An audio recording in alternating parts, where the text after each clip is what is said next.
Okay, hello everyone. Welcome back if you're coming back, or welcome if it's a first time for you. This is number three in my little journey into the world of vlogging. I've had a number of subscribers now. I think I'm up to 8. I know it doesn't sound a lot, but to me, it's only been going a week, so that works out at over one a day. So I'm very happy with that. Please, if you think anybody anywhere might like to listen in and just listen to some random bloke chatting on about nothing much, then please have them share it. If you're on Facebook, please share me across there. I'm not on Facebook. Well, I am in the background, but I never ever go on there. I haven't been on there for a couple of years now. Maybe just to check on things quickly, but I really, Facebook is. I'm not on any social media, to be fair, other than YouTube. So big thank you to everybody who's listening and who are leaving messages. Well, there's only one person left a message. Thank you to my lovely wife, Jane, for leaving a message. Very kind. I'm not here for praise and all the rest of it. I just, it's just something I like doing. I like chatting. So, yeah, please share. And thank you very much for subscribing. Thank you very much for listening. And it keeps this old man off the streets and probably selling drugs. No, not at all. Not in a million years. But there we go. So what I'm going to go through today, I'm going to talk a little bit about myself, my favourite subject, actually, me. And sorry if you see me squirming around, it's just one of those things, and I'll come across that. I'll talk why at some point, either today or in another blog. So I've just lifted the lid off a box. I'm just going to put that back on. Okay. So I was born in the 1960s, and bit of well, I don't know if it's an unusual start in life, but it's not, that common. I don't know how many other people out there had the similar start. Obviously my brother and my sister, of which I've got one of each, they are both in the same boat as me in that we were all adopted. I was adopted very early on I think I led to believe I was 6 months old when I was adopted, and I've actually been talking to my sister about this recently.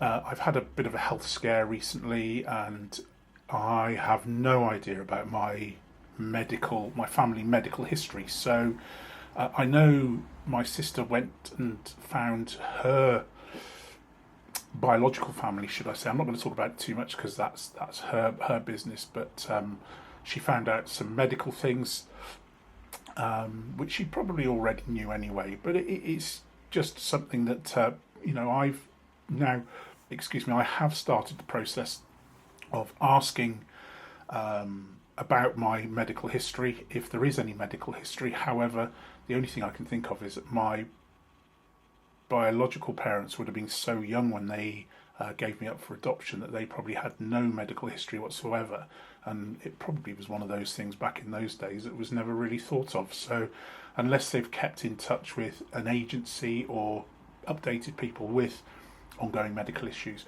But anyway, I was adopted at the age of 6 months, and as both my sister and I said to each other, my God, did we land on our feet. We were, all of us, 3 of us, adopted into an amazing family background. My adopted father, my father, was a GP, a doctor in the Frome area, and my mother was a nurse, or an ex-nurse, and they had bought, and I think obviously I was too young to remember, but they bought this magnificent house just outside of Frome. It was a bit of a wreck, a bit of a doer-upper, as they say, but this most wonderful house with these huge gardens and surrounded by countryside. So to say I landed on my feet, or all 3 of us landed on our feet, is a real understatement. We really lucked out. I mean, I've been led to believe that my biological mother was a nurse and single, living in London, So in the 60s, I dread to think what kind of upbringing I would have had. I'm not saying I wouldn't have been loved and cared for, but I could have ended up in a very different situation. However, as it is, I ended up in a fantastic house with really fantastic parents, and yeah, I could have had better siblings, but there we go. You can't choose them, can you? Anyway, so yeah, so I started off life. It's very interesting that you talk to people about what's your earliest memory, what do you remember. Now, I'm a great believer that a lot of memories are instilled by stories that have been told to you by people over the years. So talking to my mother, my father, over the years, they would have said, "Oh, you did this when you were 2. You did this when you were." Now, is that a memory that's been transposed onto me, or is it something that I actually do physically remember? So it's very difficult to talk about my earliest memories. I certainly do, but again, is this something that's happened since, and I have equated it to being in my childhood? But I do remember the moon landing, which was 1969. I do remember sitting at a telly or somewhere and watching it. I have quite a good recollection of that. So I would have been about 4 then. So there's a good chance that I did actually remember that.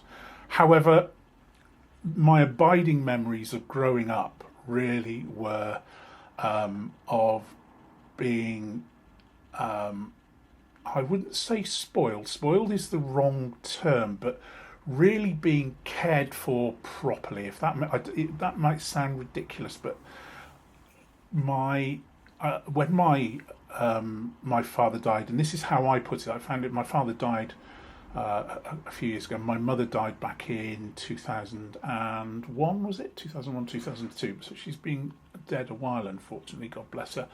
But when my father died and I did a eulogy at his funeral, I started up by saying, although he never told me he loved me, I never felt unloved.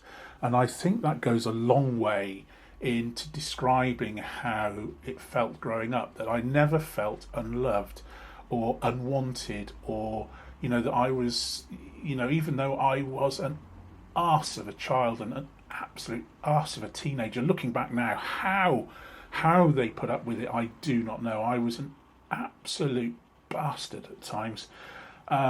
These days, if camera phones and CCTV had been a lot more prevalent back then as it is now, I would no doubt have ended up locked up. There's no two ways about it, and I'm not proud of the fact, but again, I will explain the reasons behind all of that later on.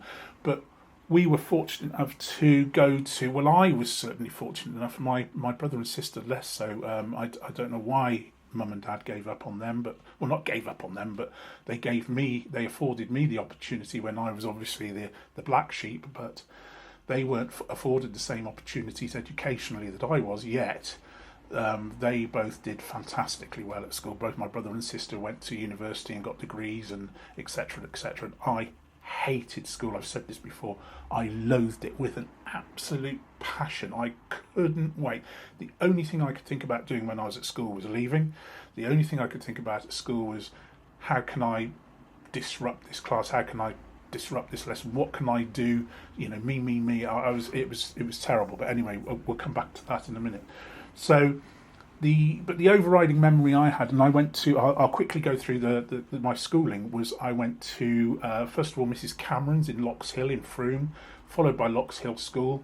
Then I was dragged kicking and screaming from that, where I'd made friends and would have been moving up to the next school with them. I was dragged kicking and screaming to King Edward's School in Bath, Junior School in Bath, which no longer exists, in Broad Street. It's a derelict building, beautiful big building, but it's been derelict for many, many years. And I was actually there at the same time as the comedian Bill Bailey, although obviously I have absolutely no recollection of him, although I'm sure he remembers me. But we were there at the same time, and it's just interesting. I found it quite a hard school. It was very old inside, the wooden floors and all the rest of it, marched from lesson to lesson, and I had a maths teacher who, even to this day, I am now 60, so we're going back to the early 70s. the mid-70s, no, the early 70s. And to this day, I struggle with maths, and it's purely down to this one teacher, Mr. Rhymes, and I will name him, I don't give a crap. He was a sadistic, evil, evil man. I'm sure, years later, people said to me, well, you've got to remember some of these guys would have gone through the war. And I was thinking, yeah, you're probably right, but this guy was probably in the Waffen SS. He was probably one of Hitler's henchmen. He was an absolute a-hole. Used to throw, the older guys, people amongst you, will remember the old board, the chalk or blackboard as we used to call it. I know it's not PC to call it that way that these days, but that's what they were called, now called a chalkboard. I don't think even have them anymore. They used to have these chalkboard dusters, which were sort of about that long by about that wide and about that thick, and it was felt underneath but hardwood on the top. And that used to find its way flying across the classroom virtually every few seconds when he was doing a maths class. He would walk up behind you for no reason whatsoever and twist the hair on the side of your head and lift you up out of your chair, and then smack you with his ruler, smack you with a cane for no reason whatsoever. So to this day, I have, and I always have done, is struggle with. I have a real mental block with maths. I don't actually, to be perfectly honest, I don't really remember King Edward's being anything other than a really bad schooling experience for me. The only positive I got out of it was I started getting interested in rugby, which is something I'm still very much into and very much not so much involved with, but I am hugely keen on. But again, I'll talk about that at another time. So I went from King Edward's, so I was dragged kicking and screaming from there to Frome, Selwood School, middle school in Frome, where my brother and sister would have gone through. In fact, I went there, at the same time as my sister. And again, I excelled in being a dick and messing about in class. I was very good at that. I used to bunk off and disappear and go off with the other lads, and we'd go to one of their houses and sit and watch telly or drink their parents' drink cabinet dry or whatever it was. I don't think we did actually. We probably had a beer or two, but that was about it. Or we'd sneak off and have a cigarette somewhere. But yeah, the amount of times I used to sneak off from school. Went from there to Frome College, where again the same thing occurred. I was just having a torrid time. And there was a head teacher there who for some reason had a real dislike to me. I again have no idea why. I got into a bit of an argument in the playground one day, and I don't know if anybody remembers the old snorkel parkas that you used to do up, and you'd have a little furry ring around it. And I was standing there, I had both my hands in my pockets. I wasn't even involved, but there was a fight broke out, and somebody walked over and punched me. All I could remember is this fist coming down the tunnel, as it were, and literally knocked a tooth out, split my bottom lip right open.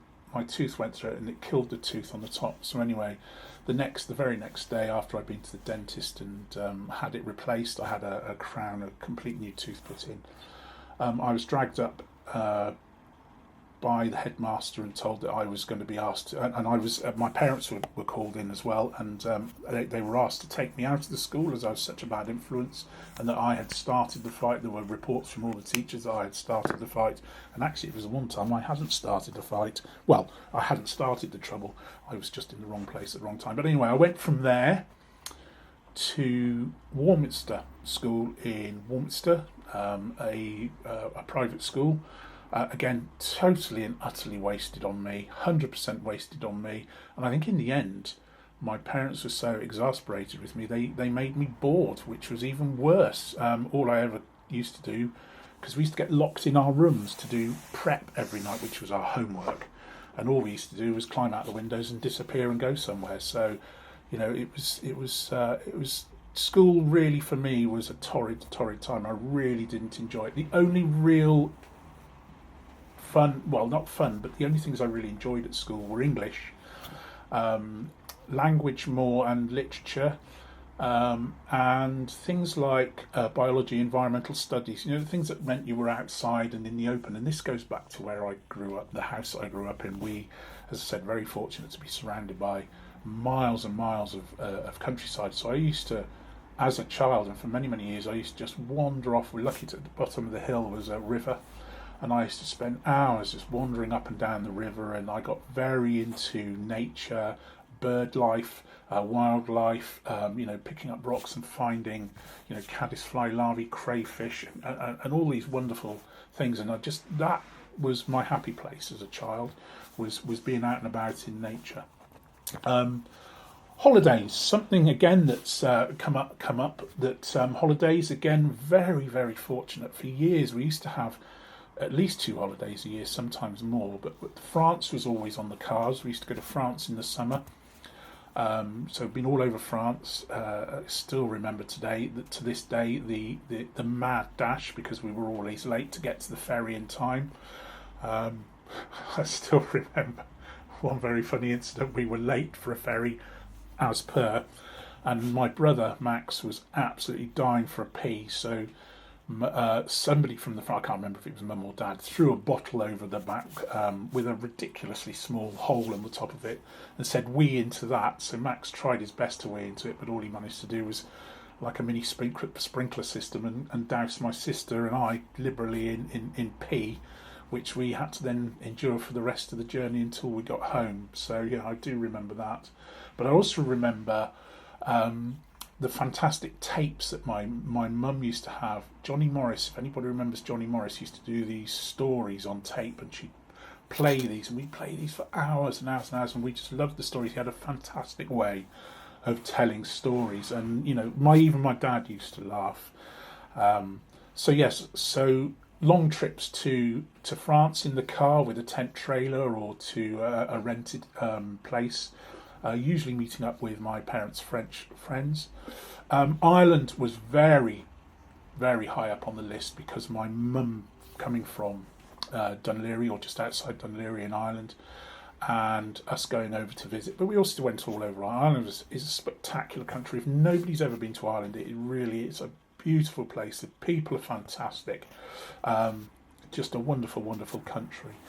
The Lake District as well. The Lake District, I spent many an unhappy hour being beaten around the hills and valleys of the Lake District.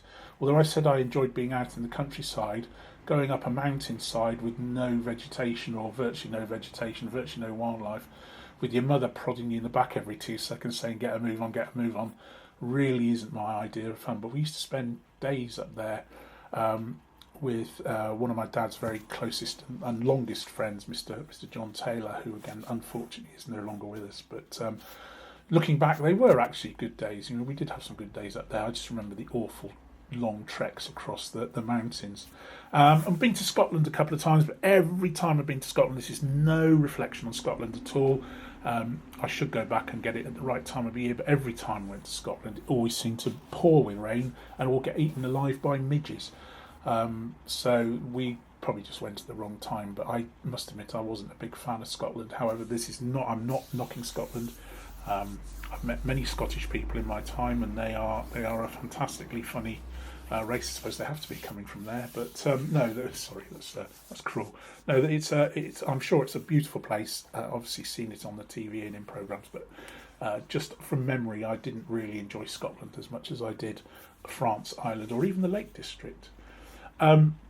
So yes, holidays always figured highly in our growing up, and you know, they are one of my favourite memories. Certainly the Irish trips, really, because that was then surrounded by family, cousins, and you know, so there were lots of us, and I've got 2 or 3 cousins around my age, and so it was quite nice. Whereas if I went off with just our family, my sister's 2 years younger than me, and my brother's 4 years younger than me, so we never really had much in common or wanted to do the same things. But yeah, the growing up, yes. So we're talking now, coming up through the 70s and into the 80s. As I say, I'm not going to talk about school anymore because it really was a torrid time. I really didn't enjoy it. I couldn't wait to get away. I really could not wait to get away from school. I absolutely loathed it. I mean, I only really went because I think you felt you had to, but I really struggled with school. But I seem to have got some form of education from somewhere. I left school with absolutely no qualifications whatsoever. I think I've got something like a GCSE grade C in something or other. I haven't got a single O level, but it's never harmed me, to be perfectly honest. So there we go. Christmas is another one that stands out. I just seem to remember Christmases every year at the house, Summerlee's house in Frome. Huge, great old house, and we'd have this hallway with this enormous Christmas tree from the Longleat estate, and this Christmas tree was anything up to sort of 18, 20 feet tall, if not taller sometimes. I should link in some pictures, and I will try and do that at some point. I might just do a few shorts and add them in with photographs of my growing up and things like Christmases. But we had a huge, great dining room, and we could get the entire family seated around this enormous table. And I just remember it being, just the whole lead up, which didn't start in the middle of summer or just after Halloween. It used to start, maybe a week or two away from Christmas, and then almost finish before you got to the new year. And I think that's what made it special back in those days, was the fact that it was quite short. It was a great time to be, off school, all the family around, the Irish coming over. I call them the Irish, that's cousins, uncles, aunts, the whole lot. The whole shooting match would come over, or we'd have, my cousins coming down from London. I used to have a fantastic time, lots and lots of moot food. My mother was a phenomenal cook. If anybody ever knew my mother or ever came round to her, in fact, I've worked locally recently, for quite some time. I was involved in helping a guy start up a company in Frome. I'm hoping to talk to him one day and get him on here and talk about that journey. And he set the company up, and I went and worked for him from day one. And of course, working in the town where your father was a GP for over 40 years, you tend to bump into people that knew my father, but also remembered me from school. And the abiding memory I have is people go, "Oh, you used to love going around to yours." A, because there's so much room, this enormous great house, and we had a swimming pool and a tennis court. But they could come round, they could go for a swim. They used to say, "Oh, the food was amazing. It was really brilliant." Everybody used to always mention the food, the house, and all the rest of it. I'm sure there are actually kids still locked in there that were playing hide and seek all those years ago. But that was really nice to know that, my mum used to not look after just us, but anybody else who used to come round. But she was a phenomenal cook. This absolutely might sound bizarre, but we would come home from school, we'd never know what we were having for an evening meal, and it would be something really slightly outrageous, like a moussaka made from scratch that mum had made that day, or a curry made from scratch made that day. But we would have lots and lots of different, I don't ever remember having things like fish fingers and chips, or the basic stuff that we all seem to live off these days, and there's nothing wrong with that. But yeah, mum used to cook out of her skin. Absolutely phenomenal cook. The other abiding memory I have of growing up is having freedom. And I know that might sound weird to you nowadays, but freedom is, what I mean by that is being allowed to do your own thing. It's like you just disappear, and nobody was worried. Or maybe they were worried, but they didn't show it. But we had no mobile phones. We had, some people didn't even have house phones. We would leave, come home from school, have a quick snack, go off and play, and come back when it got dark. Or there's a great, I think it's The Simpsons, when they go off to play in the snow and they say, "Remember to come back before you lose feeling in your arms," or something like that. And that was kind of like what it was when I was growing up. Get on your bicycle at the weekend, disappear, and at breakfast time, come back at tea time, covered in cuts and scrapes and mud and all the rest of it. And all your mum would do is say, "Your food's on the table, sit down and eat it." And there was none of this, "Where have you been? What have you been up to?" they kind of trusted you and they gave you that leeway, and it was fantastic. It was absolutely brilliant way of growing up. Yeah, right. I wouldn't say I got into trouble, but I did some things that I'm not particularly proud of. But we were given that freedom. So that takes us through, and I'm only giving you a snapshot of where I come from and what I've done. But as I said, I was adopted. I literally couldn't have asked for a better upbringing. If I'm perfectly honest with you, I didn't make the most of it.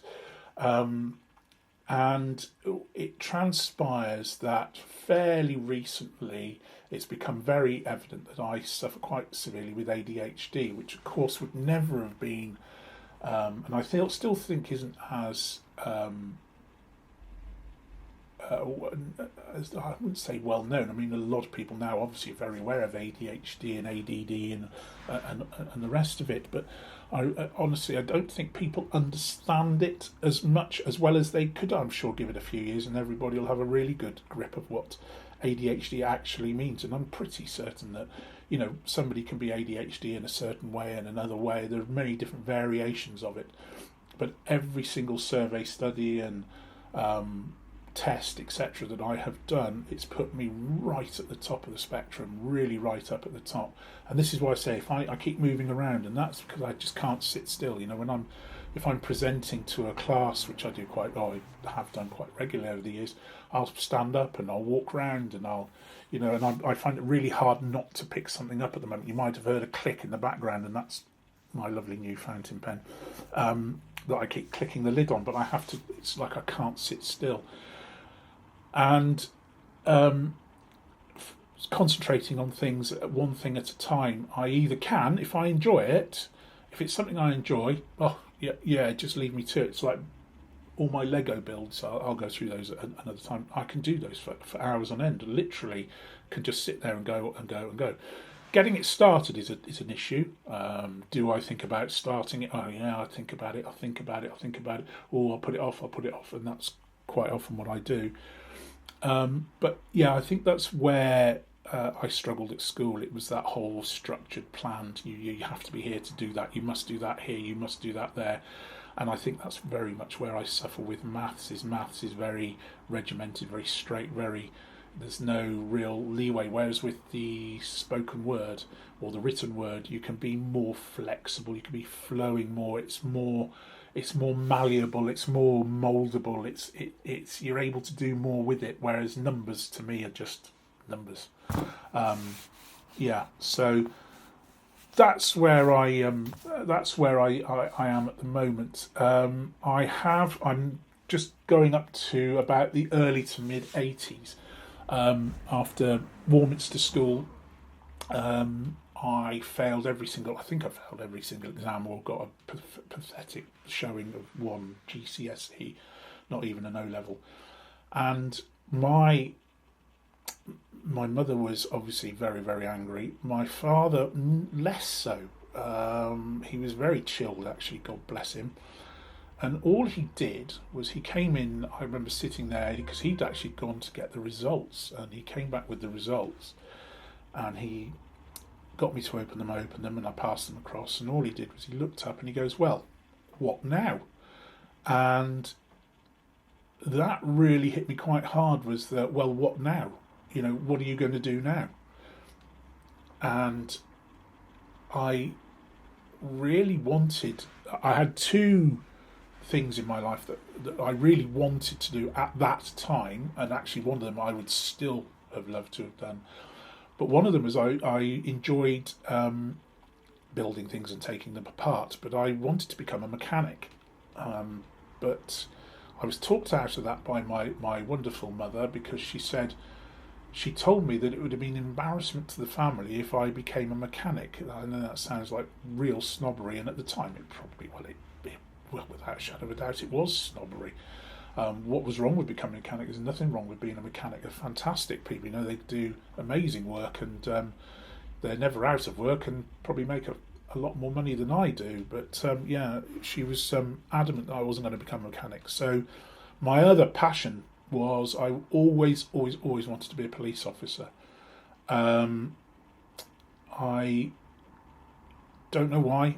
I've always just had this thing about becoming a police officer, and even to this day, I am um, obsessed with all the police programs on the telly, the real ones, like Police Interceptors and Motorway Cops and all the rest of it. So, not the detective series, although 24 hours in police custody, that sort of thing, but I'm fascinated by it. And my son-in-law, who was around here yesterday, has recently become a police officer. But he's also got something else going on in his life that I would like to get. I'd love to get him on and talk about his, but that's more to do with his athletic prowess. He's a strongman. He does strongman competitions. It's one of my little guilty pleasures, strongman. But going back to the police thing, I really wanted to join the police. So, of course, I then said, well, actually, if I can't be a mechanic, I'd really, really like to be a policeman. I actually said a mechanic because I didn't think I'd be bright enough to get into the police force. So I went off, dragged by my mother, who dragged me everywhere those days. It's embarrassing to think about it now, but if she hadn't, I probably wouldn't have gone ahead and done it. But she dragged me off, and I did an aptitude test for the police force, which I flew through. Medical, I absolutely flew through, and then they said, absolutely no problem, we just need an eyesight check. So I had phenomenally good eyesight, good long distance. I could see things from miles away, birds. I could identify a bird from a little flutter in a hedge 2 miles away. And I went to have this eyesight test, and it turned out I'm colourblind. So they wouldn't allow me to join the police, which was absolutely soul-destroying at the time. So just more out of anger than anything, I said, all right, then if I can't join the police, I'll join the army.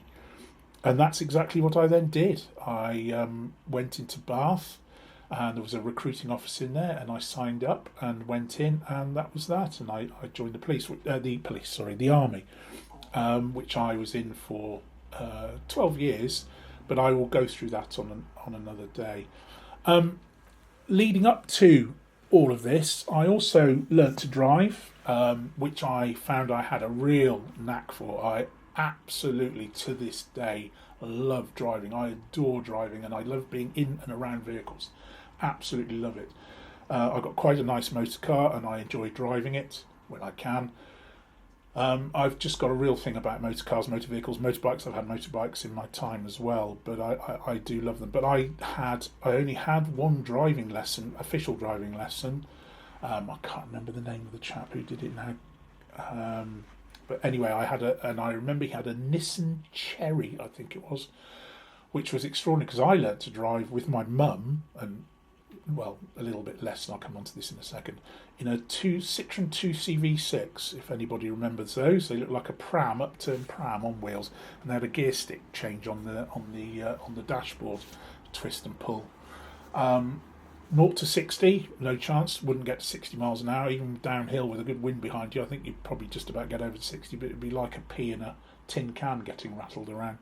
I remember not long after I passed my test, I went to pick my parents up from Bristol Airport, and we were driving back, and I was driving, and a pheasant ran out into the road, and I was driving the Citroen, and mum was in the front. Dad was in the front, mum was in the back. This is almighty thump as this pheasant hit the front.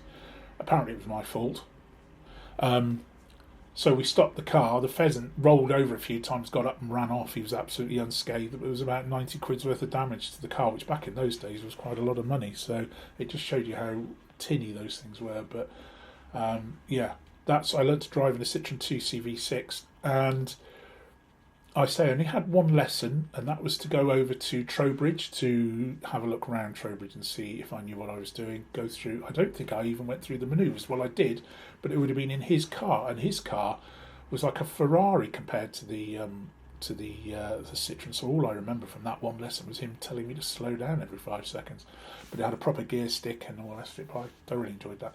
But I turned up for my test and absolutely flew through. I'd never done a reverse round the corner, if anybody remembers the old reverse to the left manoeuvre. Never done one. The first time I ever did it was on my driving test, and obviously I did okay because I passed first time. So I then passed my driving test, and then the army came into play. But because I had Irish relatives, they had to do all these checks, which they say would take a minimum of 6 months. So my mother, in her ultimate wisdom, decided to pack me off to a kibbutz in Israel. Now, if anybody's ever known what a kibbutz, or if you don't know what a kibbutz is, it's a little working commune. Fantastic idea, but their own self-contained, almost like villages over in Israel, and they have, you have all your own. They grow their own food. They have their own accommodation. They have their own clothing. You don't actually physically buy stuff. You work every day in your allotted place, and then you are given tokens to spend on. How can I put it? To spend on luxuries at the end of the week. So cigarettes, drink, and all the rest of it. But all your food, your accommodation, your clothes are free because that is part of the deal. You work, you are given 3 square meals a day, maybe more. You're given a free accommodation, hot water, bed, all the rest of it, and your clothes. Weren't the best clothes, but it didn't really matter. But Israel is the most fabulous country. I'll touch more on that at another time. But yeah, so that was me then coming back from Israel, having met a few guys who'd been in the army or just left the army, all telling me not to do it, it wasn't worth it, and to make sure that I was over a certain age before I joined up, because otherwise you end up doing more time, etc., etc., which I learnt out later on was absolutely true. However, I was over that age by the time I joined up. I was over 18 when I joined up. But anyway, we'll talk about that in more detail at another time. So anyway, I think I've spoken enough for now on this occasion. I think. I don't know. Have I missed anything? I probably have, because I go off on tangents. I talk about things. Sorry, clicking in the background. That's that pen again. But anyway, what I'd like to do is just leave it there for now. I'm attempting to do every single one of these. I think I said this in the last one. In every single one of these in one go. So without editing it, without any breaks, without anything like that. So I've managed to achieve that again today. So anyway, thank you all for listening, and see you all again soon. Let's say like, subscribe, share, whatever it is you want to do. Lovely. Thank you very much. Bye all. Stop record.